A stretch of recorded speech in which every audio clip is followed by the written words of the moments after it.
বাংলাদেশের ঐতিহ্যের সঙ্গে কাঁসা পিতলের অবিচ্ছেদ্য সম্পর্ক রয়েছে। একসময় আমাদের দেশে কাঁসা পিতলের জিনিসপত্র ব্যবহারের খুব প্রচলন ছিল।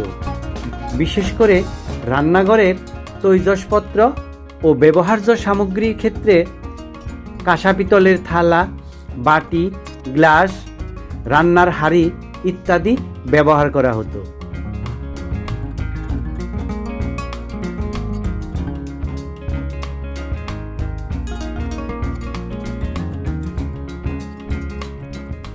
সাধারণত জমিদার বাড়ি ও অভিজাত পরিবারগুলোতে বেশি দেখা যেত কাঁসা পিতলের তৈজসপত্র। তবে এই শিল্পের সেই সুদিন আর নেই। লোহা, টিন, অ্যালুমিনিয়ামের সস্তা পণ্যের সঙ্গে দামের প্রতিযোগিতায় পিছিয়ে পড়েছে কাঁসা পিতলের আভিজাত্য। যুগের সঙ্গে তাল মিলিয়ে প্রযুক্তির সংযোগ ঘটেনি এই খাতে। অভাব রয়েছে পুঁজিরও।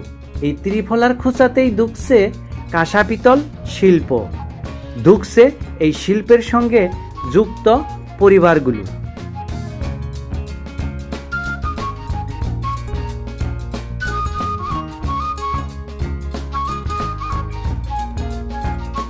কালের বিবর্তনে কাঁসা পিতল সামগ্রীর ব্যবহারের মাত্রা দিন দিন কমে গেলেও শৌখিন মানুষের কাছে এর চাহিদা রয়ে গেছে।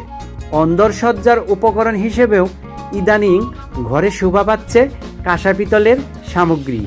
এসবের মধ্যে রয়েছে নানা রকম শোপিস, ওয়ালম্যাট, ফুলের টব, বিভিন্ন ধরনের গ্লাস, থালা, বাটি, কাজলদানি, চামচ, হুক্কা, আয়নার ফ্রেম ইত্যাদি।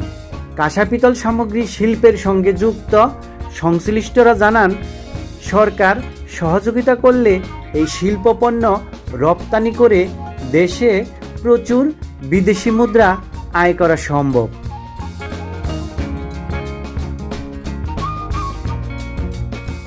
ভিউয়ার্স, আমার এই ভিডিওটি দেখে কেমন লাগলো তা অবশ্যই কমেন্টস করে জানাবেন, লাইক দেবেন এবং সাবস্ক্রাইব করবেন। আর যদি আগেই সাবস্ক্রাইব করে থাকেন তাহলে অসংখ্য ধন্যবাদ।